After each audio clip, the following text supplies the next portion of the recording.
Road safety victims એના ભાગરૂપે આજે સડક સંવેદના કાર્યક્રમમાં વડોદરા શહેરમાં જુદા જુદા વિસ્તારોમાંથી રોડ એક્સિડન્ટમાં ભોગ બનેલા કેટલાક પરિવારજનો, ઇન્જોર્ડ થયેલા ઇસમો ઉપસ્થિત રહ્યા. આપણે એમને શ્રદ્ધાંજલિ આપી અને જે ઇન્જોર્ડ છે એમના જે પેન એન્ડ ડિવાસ્ટેશન જે એમને સહન કરી છે એમને પણ આપણે સહાનુભૂતિ વ્યક્ત કરી છે. આ કાર્યક્રમના હેતુ 2-3 છે. નંબર 1, જે મૃત્યુ પામેલા છે એમને આપણે શ્રદ્ધાંજલિ આપીએ અને એક લેસન આપણે લેવાનું છે, આ પણ કરીએ. સાથે સાથે માર્ગ સુરક્ષા સાથે જોડાયેલા તમામ સ્ટેક હોલ્ડરો, road safety authority, national highway authority of India, RMB, RTO, NGOs અને અન્ય તમામને પણ એક પ્લેટફોર્મ ઉપર લાવીને માર્ગ સુરક્ષા સંબંધિત મુદ્દાઓને વિસ્તૃત ચર્ચા કરીએ.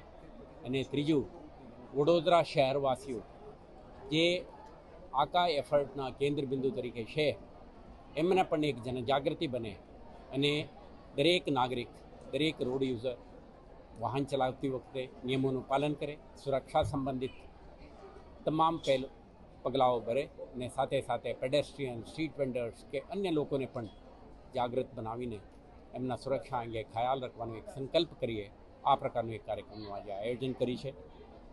કેટલાક પોલીસ અધિકારી, કર્મચારીઓ, ટ્રાફિક બ્રિગેડના માનદવેતકો અને રાહવીરો જેઓ 2024-25 દરમિયાન વડોદરા શહેર પોલીસને અને તંત્રને સાથ સહકાર આપી છે, જાન બચાવવામાં મદદરૂપ થયા છે, એવા લોકોને પણ આપણે સન્માન કરી છે.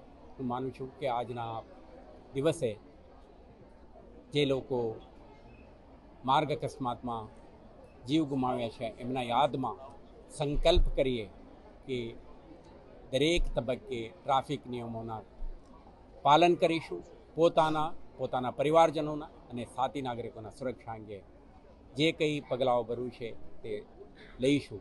તો હું માનું છું કે next year when we celebrate આપણા મૃત્યુઆંકમાં ઘટાડો થયો હશે. વડોદરા શહેર એક સુરક્ષિત શહેર તરીકે આપણે વિકસાવવામાં તેને સફળતા મળી હશે. આભાર.